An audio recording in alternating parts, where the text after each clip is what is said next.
Hey guys, welcome to the Lunawolf Woods of Wisdom. And today is September 11th as I shoot this. It will be uploaded sometime this week. However, I just wanted to say that I am thinking of the victims of 911 and their families and sending good thoughts their way, keeping them in our hearts and minds on this important day. So, thank you everyone for tuning in, and please remember to hit subscribe, and that way you will be entered in the draw for a free tarot deck that we will have once we do hit 1,000 subscribers. And I appreciate all the support you've shown me so far. The small group of people that have subscribed, I really appreciate it. And please do like, share, comment, and help to spread the word about my channel. And that would be super. Thank you. So we will get into it today. I am doing a reveal of the Tarot of Vampyres. Now I haven't started working with this deck yet. So this is just a reveal at this point. So it comes in a beautiful magnetic hardcover box. You can see it in the background there. And it is by Llewellyn. And when you open it up, on the inside there's a beautiful glossy design of a rose with thorns. And there is a place for the cards with a red ribbon to make it easier to pull it out from that enclosure. And it comes with a huge guidebook, which is very comprehensive. And this is the cover. I can't fit it in here. I don't have enough space to show you the whole thing, but the book is called Phantasmagoria. This is a deck by Ian Daniels.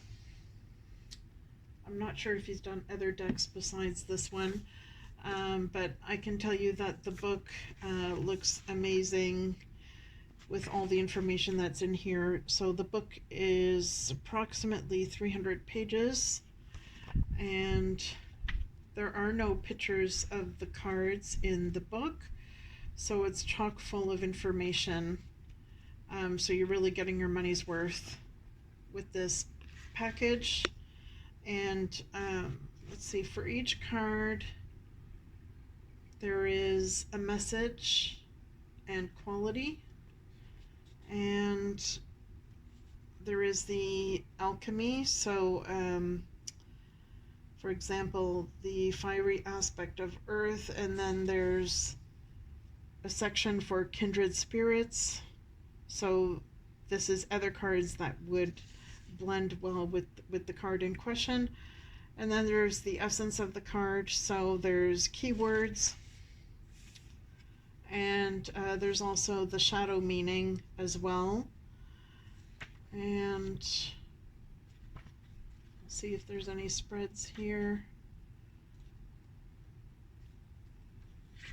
So yeah, there's a section for card spreads, and there's also exercises, which is really good to see. He talks about the shadow and the light aspects of each card.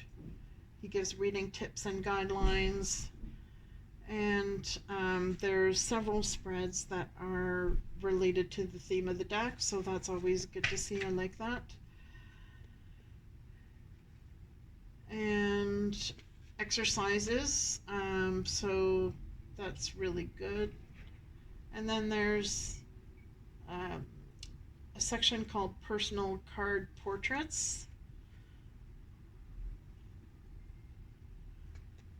And let's see, I haven't read the book in detail yet, but this is just a reveal, so it does look like an amazing book. Let's just check in the back of the book if there's anything special.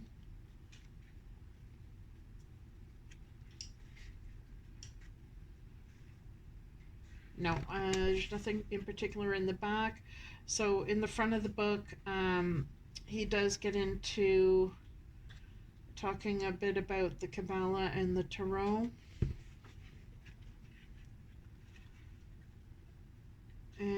And he gives information about the Sephiroth and talks about alchemy and kindred spirits. So, in the beginning of the book, he explains about the nature of matter and time, and about the vampires, the blood red rose on the backing, and talks about the shadow, doing shadow work with the cards. And it looks like there's a chart here for the major arcana which describes the elements, the zodiac signs that go with the card, and looks like parts of the body that are associated with each of the cards, which is quite different. I haven't seen that before. Okay, so I'll just read you what it says on the back here. It says, surrender to your spiritual hunger. Step into the rapturous world of vampires and let your imagination reveal hidden truths. Amidst darkly alluring images of coiled serpents, bared throats, and glowing eyes of fire, you descend into the deeper shadows. Only then can you arise into the radiant light of the divine. Discover powerful ways of using the Tarot of Vampyres with this practical companion book. Enrich your experience with profound interpretations of all 78 cards, guidelines, and tips for effective readings, unique spreads, exercises to enhance your intuition and understanding, and instructions for creating your personal vampire profile. Okay, that sounds really fantastic. And also, it looks like the suits have been renamed here.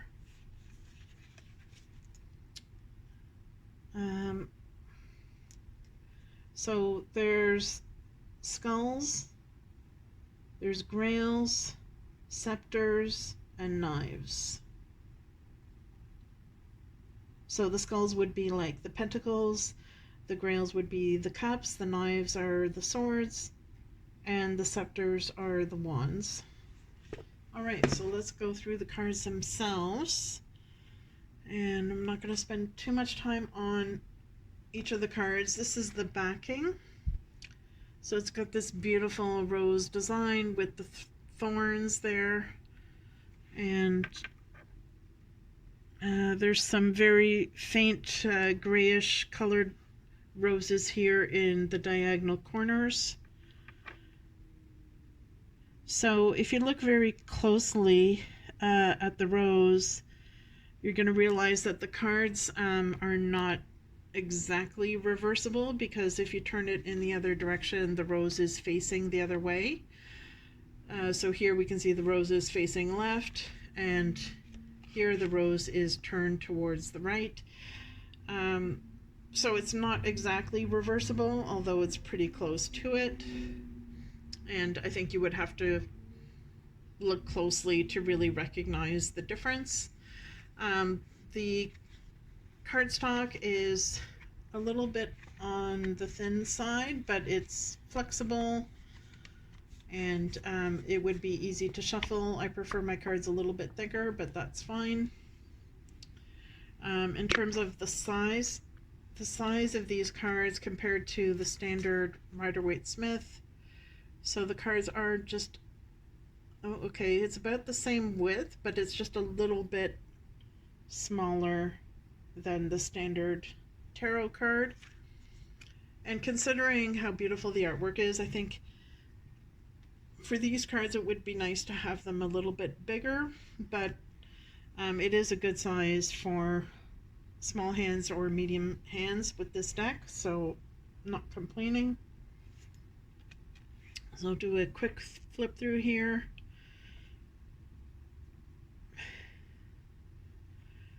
So the quality of the artwork is amazing, as you can see.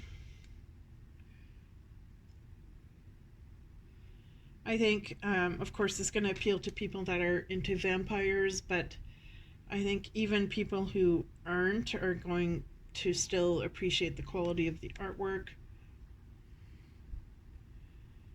I don't think you have to be a vampire fan to use this deck or to appreciate this deck. I think it's a good deck to use for shadow work for sure. And there is, as you can see, there's a sheen to the cards, so it's not super glossy, but definitely not matte. There is a shine. And there's a very thin black border around the edge of the cards. And at the bottom, there's like a black bar here with the title of the card. So the font is pretty easy to read. And I think the black border suits the deck so it doesn't distract. Doesn't bother me at all.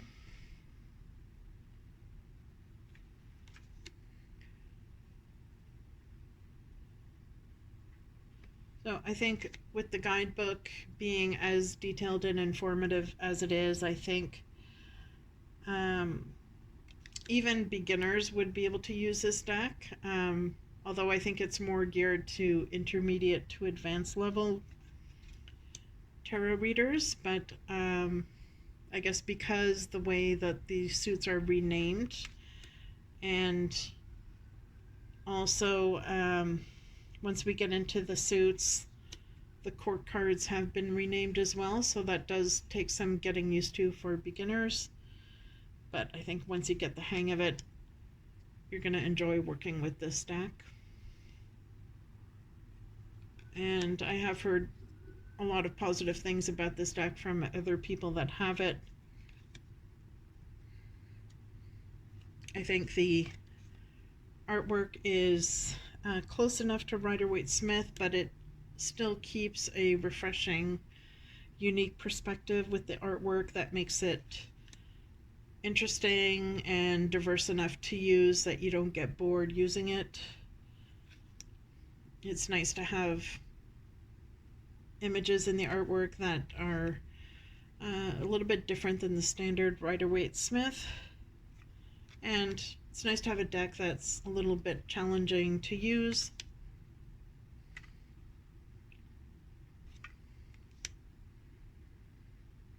So I think there's so much details in the artwork that it's something that you're going to notice new symbols and new things in the background that you don't notice initially when you're using the cards. So I think it's a deck that you could use for an extended period of time and still not get bored with it. And there's obviously a lot of action in these cards. There's a lot of movement, which is good. So just to back it up here, we can see that here this is the Lord. So the Lord corresponds to the page. And this is the Queen. So the Queen is the equivalent of the Knight. And here we have the Prince, which is the equivalent of the Queen in the traditional tarot deck. And here we have the Daughter, which is the equivalent of the King. So I think that will take a little bit of getting used to, but I think once you get used to it, it's no problem.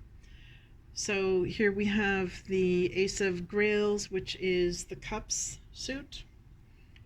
And you'll notice that each of the suits has a slightly different color. So this suit has a greenish color. I wouldn't normally think of green for the suit of the Cups. I would normally associate that with the color blue because it's a watery suit, but I'm okay with using the green. I guess it gives it kind of a goldish vibe, more so than a blue. So I think there's a lot of emotions that come across in the faces and the body language that's used in the deck, which is really good for reading.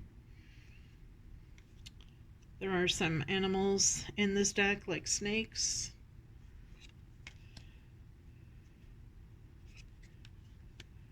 And of course they've all got a paler skin tone because they're vampires. I really like this particular card here.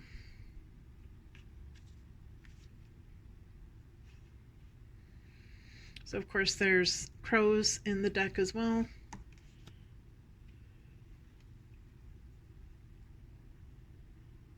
They all seem to be pretty young. Of course, young and beautiful vampires. So I think it would have been nice maybe to see some older people included in the deck. And there's so much going on in these images. I mean, you could tell a story with just one card, and I find the cards really are good for journeying and meditating on the card. I mean, there's so much that you can read into the card.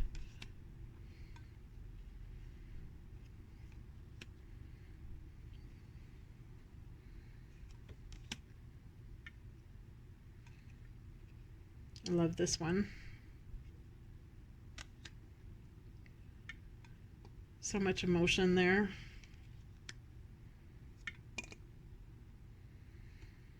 And they look like pretty cool vampires to me. So here we have the Skulls suit. So this corresponds to pentacles, and we can see that this is a bluish color. So there's a very faint blue throughout the rest of the cards, some cards more than others.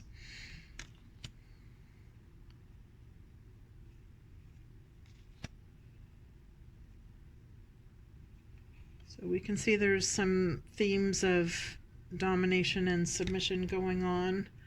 And guess which card is my favorite? Because there's a wolf there. A little bit hard to see, I guess, with the darker tones, but I'll bring it closer. I just love this card.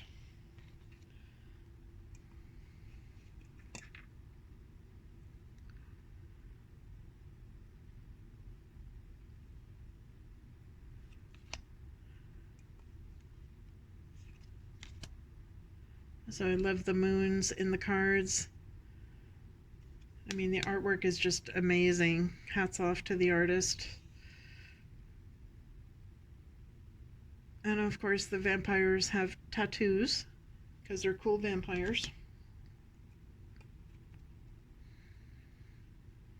So I guess one, not so much a problem, but one thing I noticed with this deck is that because it uses a lot of dark tones, which is understandable given the theme, that it may be something that doesn't necessarily show up as well